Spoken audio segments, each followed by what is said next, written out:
बन चुकी है, इसकी किस्मत लिखी जा चुकी है, ये तो भोगना ही पड़ेगा। बड़े बड़े संतों ने भोगा, लेकिन अगला जन्म नहीं मिलने वाला, जीते जी मुक्त हो गए।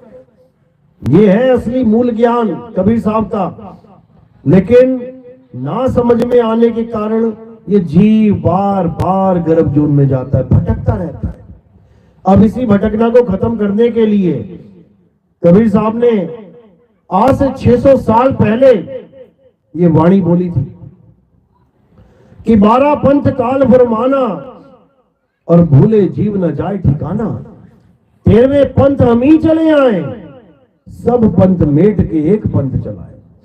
कहते हैं कि इस काल भगवान ने 3 युग तो लिए, पता है ना 3 युग काल भगवान ने क्या किया।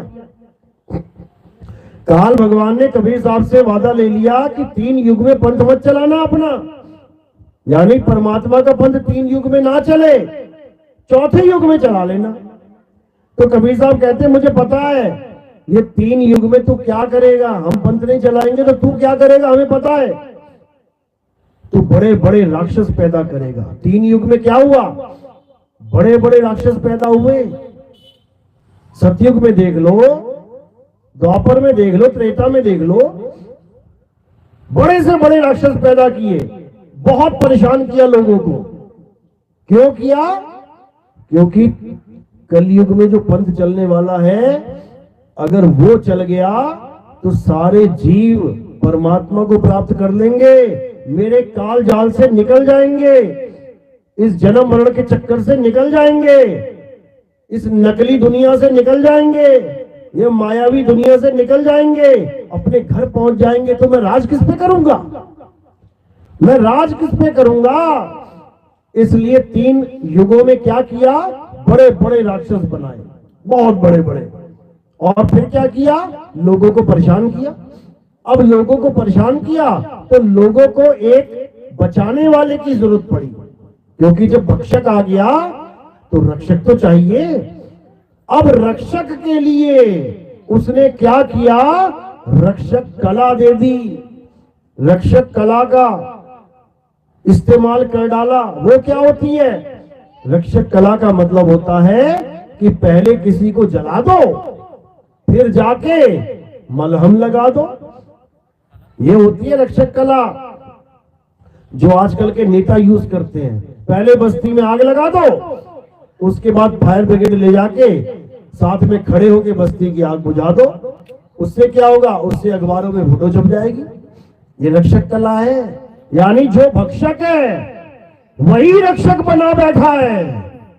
और हम भजन भी गाते हैं, मारने वाला है भगवान। देखो, मारने वाला कभी भगवान हो सकता है क्या, और बचाने वाला है भगवान। ये दोनों एक ही कर डाले, दोनों एक ही कर डाले इन लोगों ने, जबकि ऐसा नहीं है।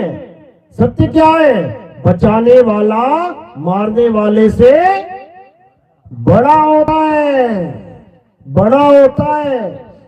तो कबीर साहब समझा रहे हैं, अरे जहां भक्षक तहां ध्यान लगाई, और रक्षक उसे छीन न पाई। जो भक्षण कर रहा है, जो मार रहा है सबको, जो जिंदा चबा रहा है सबको, उसको तुम भगवान कहते हो। और जो दया का सागर है, जो सबको बचाने के लिए आता है, तुम उसको छीन ही नहीं पाते, उसको तुम समझ ही नहीं पाते। कौन खा रहा है इस दुनिया में, सब लोगों को पता है, जिंदा खा जाता है वो, और सारी सृष्टि को खा रहा है, जिसको तुम भगवान समझ रहे हो। कभी देखा है खाते हुए किसी भगवान को आदमी, कभी देखा कोई भगवान आदमी खा रहा हो, आदमी को जिंदा खा रहा हो, नहीं देखा। अभी दिखा देते हैं। आपने देखा होगा गीता में एक विराट रूप आता है, विराट रूप देखा है ना। उस विराट रूप ने जब अपना दर्शन दिया, उसको कृष्ण जी मत समझ लेना कहीं गलती से कि वो कृष्ण जी हैं, गलती मत कर देना कहीं। कृष्ण जी तो एक इंसान है जो सामने खड़े हैं उसके, जो उसको कह रहे हैं कि अगर विराट रूप देखना है तो इन आंखों से नहीं दिखाई देगा। किन आंखों से दिखेगा, किनसे दिखेगा, दिव्य दृष्टि से। यानी वो काल भगवान इन आंखों से नहीं दिखाई देता, वो दिव्य दृष्टि से दिखाई देता है। तो जब दिव्य दृष्टि मिली अर्जुन को तो क्या दिखाई दिया? सारे संसार को अपने मुंह में रख के, यानी सारे संसार को चबाने वाला। एक तरफ से दुनिया उसके मुंह में जा रही है, एक तरफ से दुनिया बाहर निकल रही है। अर्जुन देख देख के हैरान हो रहा है, अर्जुन परेशान हो रहा है, कह रहा भाई आप कौन? तो क्या बोला उन्होंने? ये नहीं बोला मैं कृष्ण हूं, क्योंकि अगर वो कृष्ण होते तो अर्जुन ये सवाल करता ही नहीं। कृष्ण जी भी सब पूछना पड़ेगा क्या कि आप कौन? कृष्ण जी अगर अर्जुन के सामने खड़े होते, चाहे वो हजारों किलोमीटर लंबे हो गए होते, तब भी वो कृष्ण जी को पहचान लेता, ये ना पूछता आप कौन। लेकिन जब वहां पे अनगिनत लोग खड़े हो गए, इतने शरीर इतने शरीर इतने शरीर खड़े हो गए, अर्जुन की बुद्धि चकरा गई। कहता महाराज आप कौन? तब क्या बोले वो? हे अर्जुन, इन तीनों लोगों का नाश करने वाला काल मैं हूं, सारी दुनिया का नाश करता हूं। फिर क्या देखा? एक तरफ से आदमी उड़ने शुरू हुए, उसके मुंह में साबुत जा रहे हैं, सबको चबा चबा के खा रहे हैं वो, सारी दुनिया के आदमियों को एक तरफ से जा रहे हैं और दूसरी तरफ से निकल रहे हैं। अब बताओ ये भक्षक है कि रक्षक है? लेकिन सब इन्हीं की पूजा कर रहे हैं। वो समझा भी रहे हैं कि मैं काल हूं, मैं सारी सृष्टि को खा जाऊंगा, खा ही रहा हूं, लेकिन कोई समझ ही नहीं पा रहा है। वो इंसान खा रहे हैं और उनके भगत कह रहे हैं हम लहसुन प्याज नहीं खाते। बताओ, एक भगवान जिसकी पूजा भगत कर रहा है, भगवान साबुत आदमी निकल रहा है, चबा चबा के खा रहे हैं, और उनके भगत कह रहे हैं हम लहसुन प्याज नहीं खाते, हम तो सात्विक हैं। अरे भाई, तुम्हारा भगवान तो आदमी खा रहा है, उसको देखो वो कौन सा गुण में है?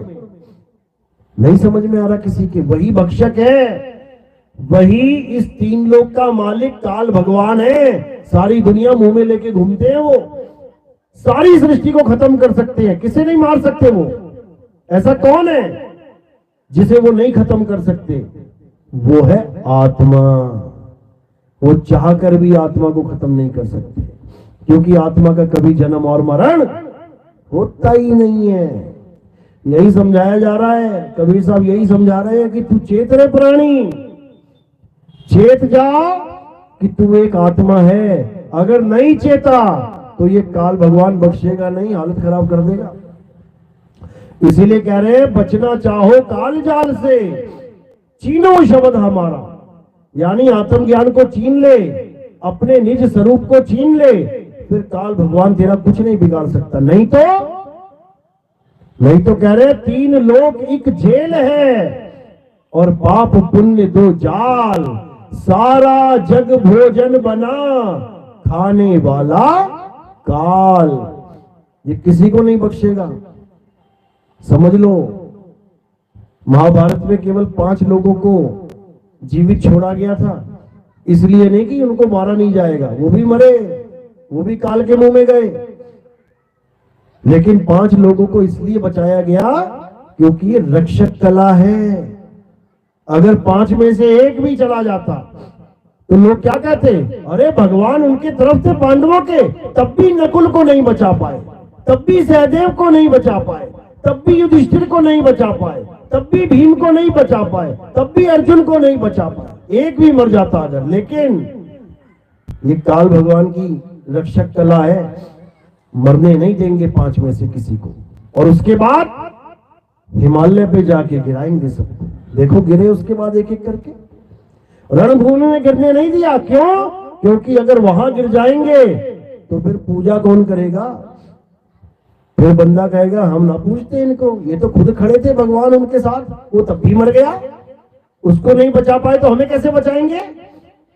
जबकि मरा तो अर्जुन का पुत्र भी था, अभिमन्यु, वो क्यों मर गया?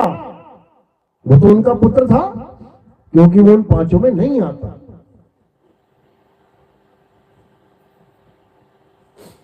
इसीलिए कबीर साहब बार बार समझा रहे हैं कि रक्षक और भक्षक इन दोनों को समझ लो।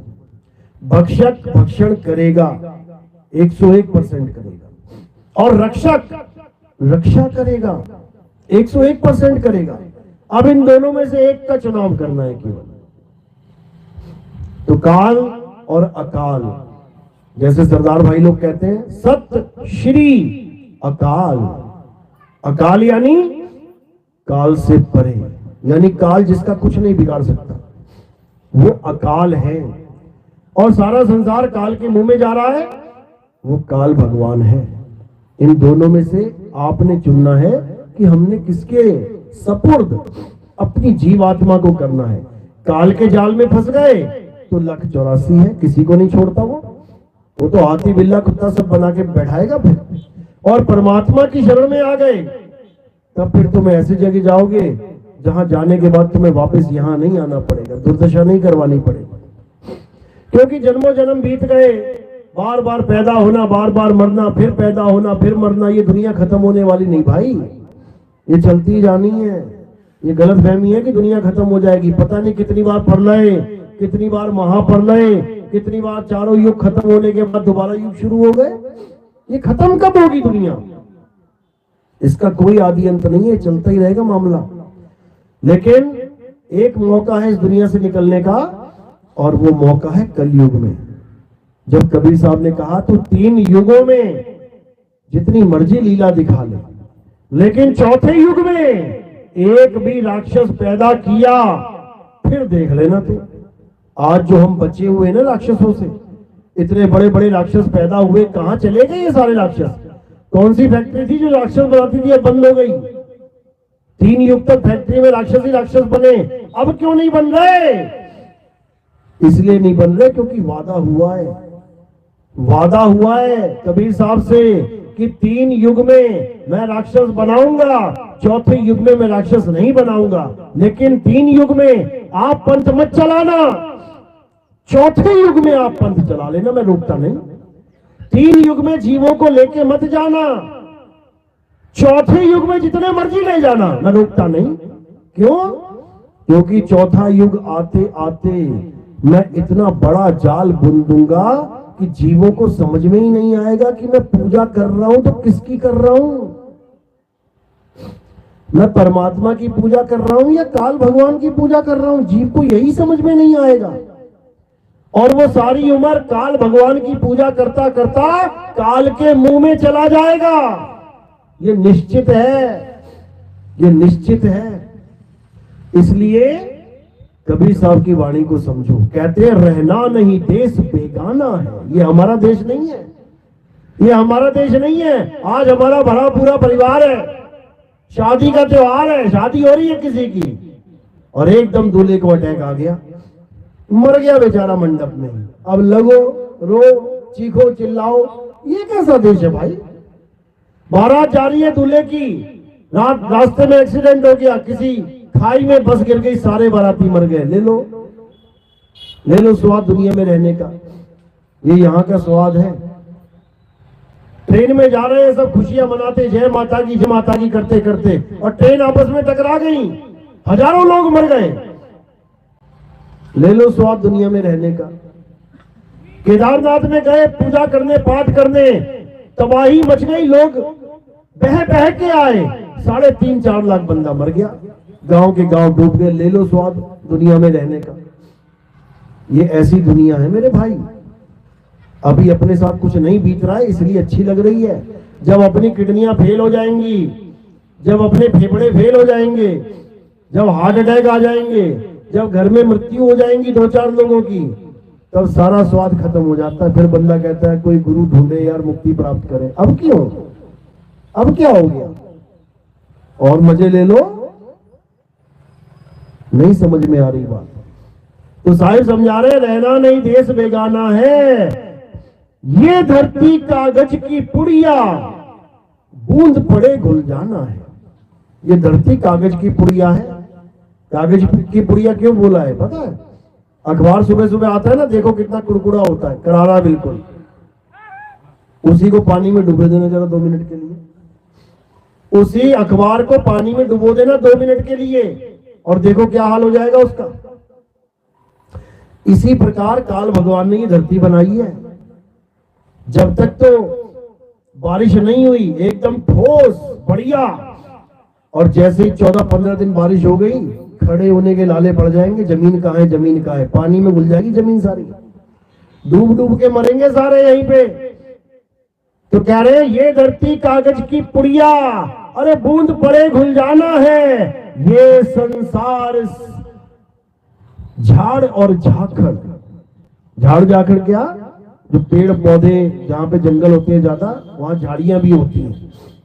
कह रहे ये संसार झाड़ और झाखड़, उलझ पुलझ मर जाना है और रहना नहीं देश बेगाना है। तो अब जाए कहां, अब जाए कहां, जीना यहां मरना यहां, इसके सिवा जाना कहां, कहां जाए। तो साहिब ठिकाना बता रहे हैं कहां जाना है। कह रहे कहे कबीर सुनो भाई साधो, सतगुरु नाम ठिकाना है। सतगुरु ठिकाना ही बताने आते हैं यहाँ पे। यानी तुम्हें जो नाम दीक्षा मिल रही है ये कोई राम राम राम राम नहीं है कि नाम जपने वाली दीक्षा है, ये कोई अल्लाहू अल्लाहू नहीं है, ये कोई वाहिगुरु वाहिगुरु वाली दीक्षा नहीं है, ये कोई मंत्र जाप वाली दीक्षा नहीं है। ये कौन सी दीक्षा है, सतगुरु नाम ठिकाना है। अगर इस दुनिया में तुम नहीं रहना चाहते, तुम थक गए हो रहते रहते, तुम यहां पर दुखी हो चुके हो, कहते तो तुम्हारे लिए एक जगह और है। वो क्या है, सतगुरु नाम ठिकाना है। तुम उस ठिकाने में पहुंच जाओ जहां पर पहुंचने के बाद ना तो आना होगा ना जाना होगा, ना कहीं आना और ना कहीं जाना, आपे में आप समाना। फिर तुम्हें तुम्हारा स्वरूप पता लगेगा और अपने स्वरूप में स्थित हो जाओगे, उसके बाद तुम्हारा जन्म मरण खत्म हो जाएगा। तो इसीलिए साहिब ने समझाने में कोई कसर नहीं छोड़ी, लेकिन ये जीव ये समझने को तैयार नहीं है, ये समझने को तैयार नहीं है। इसको तो वही चाहिए, इसको भक्षक ही चाहिए, भक्षक में खुश है ये। और कहता भी है, कहता है मरना तो है ही है, मौत तो आनी है, जबकि अमर है ये जीव अमर है। कहते भी है ईश्वर अंश जीव अविनाशी है, अमर। लेकिन इसके दिमाग में ऐसा फीड कर दिया गया है कि अरे मरना तो है ही है, एक दिन तो मरना ही है। इसीलिए ये बिल्कुल बेफिक्रा होके बैठा हुआ है कि अरे मरना ही है, सबने मरना है, हम भी मर जाएंगे, सबने मरना है, हम भी मर जाएंगे। और जब आती है मौत तब भागता है हॉस्पिटल की तरफ। तब क्यों नहीं कहता कि सबने मरना है, हम भी मर जाएंगे। फिर इसको डॉक्टर चाहिए, फिर इसको ट्रीटमेंट चाहिए, फिर इसको इलाज पूरा चाहिए, प्रॉपर चाहिए। अब कह दे कि एक दिन मरना ही है, मर जाएंगे, हालत खराब हो जाती है, क्योंकि ये भूल चुका है कि ये अमर है। अब अमर आदमी क्या करे, मर तो सकता नहीं बेचारा, क्या करे। अब क्या करे, मरने से बचने का तरीका समझे। यानी जो उसके दिमाग में फालतू की बात डाल रखी है कि तू एक दिन मर जाएगा, इसको निकाल के अब इस जन्म मरण से निकलने की सोचे, क्योंकि अमर तो वो हो गया। गुरु ने तो भेद समझा दिया कि तू अमर है, अब उसे कोई दूसरी अमरता की जरूरत नहीं है, अमर तो वो है ही है। अब उसे किस चीज की जरूरत है, अब उसे ठिकाने की जरूरत है। अभी कौन सा ठिकाना है, नाशवान देह को ठिकाना बना के बैठा है। अब नाशवान ठिकाना दिन नाश होगा ही होगा, ठिकाना टूटेगा तो फिर भागेगा नया ठिकाना ढूंढने के लिए। उसके लिए फिर उसको नया जन्म लेना पड़ेगा, बचने वाला नहीं है। यानी बार बार जन्मना, बार बार मरना पड़ेगा, कोई बचने वाला नहीं है। मां के गर्भ में जाना पड़ेगा। आज इंसान जन्म मिल गया, शुक्र मनाओ। अगला जन्म क्या पता कुतिया के गर्भ से निकलना पड़े, बिल्ली के गर्भ से निकलना पड़े। आज तुम्हें एक सुंदर मां मिली है, 2 हाथ 2 पैरों वाली, अच्छी बात है। फिर तुम्हें 4 पैरों वाली मां मिल जाएगी और एक पूंछ वाली, उसको भी अपनाना पड़ेगा। कुत्ते के बच्चे देखो, मां आती है पूंछ हिलाती हुई, वो भी पूंछ हिलाती हुए पहुंच जाते हैं। दोनों को पूंछ हिलाना पड़ेगा, मां को भी बेटे को भी। आज बिना पूंछ का जन्म मिला है, कितना सुंदर लग रहा है, उसके बाद पूंछ मिल जाएगी, बड़े सुंदर लगोगे, लगावानी पड़ेगी, लेकिन 84 में जाना पड़ेगा। समझ लो, भैंस बन गए, गाय बन गए, बकरा बन गए, समझ लो क्या हाल हो जाएगा। और ये बनना पड़ेगा, ऐसा नहीं हो सकता कि तुम बच जाओ। तो इसीलिए कबीर साहब बार बार समझा रहे हैं कि 184 भटक के अब पौ पे अटके आए, और अब की पासा ना पड़ा तो फिर 84 जाए। अब ये मौका मिला है कि इस 84 को खत्म करना है। अब ये पासा, पासा यानी बाजी, अब हारनी नहीं है, अब बाजी जीत के जाना है। और जीत के कहां जाना है? अपने निज स्वरूप में जाना है, अपने आत्म स्वरूप में जाना है, जहां जाने के बाद फिर तुम्हें कहीं आना जाना नहीं पड़ेगा। सदा सदा के लिए तुम्हारी मुक्ति हो जाएगी। कोई तुम्हें दोबारा गर्भ में डालने वाला माई का लाल पैदा नहीं होगा। इसको समझ लो अच्छे से। चलो, बीच बीच में भजन करते रहेंगे, एक आधा भजन कर लो साथ में। बोलिए परमपिता परमात्मा की जय हो। बढ़िया चेतावनी भजन गाना है कोई?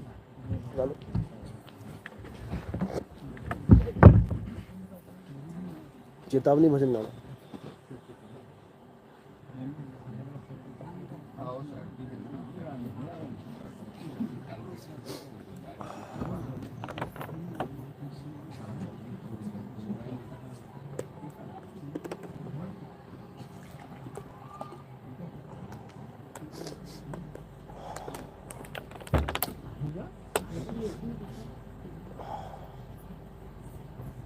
बुधराम, बुधराम।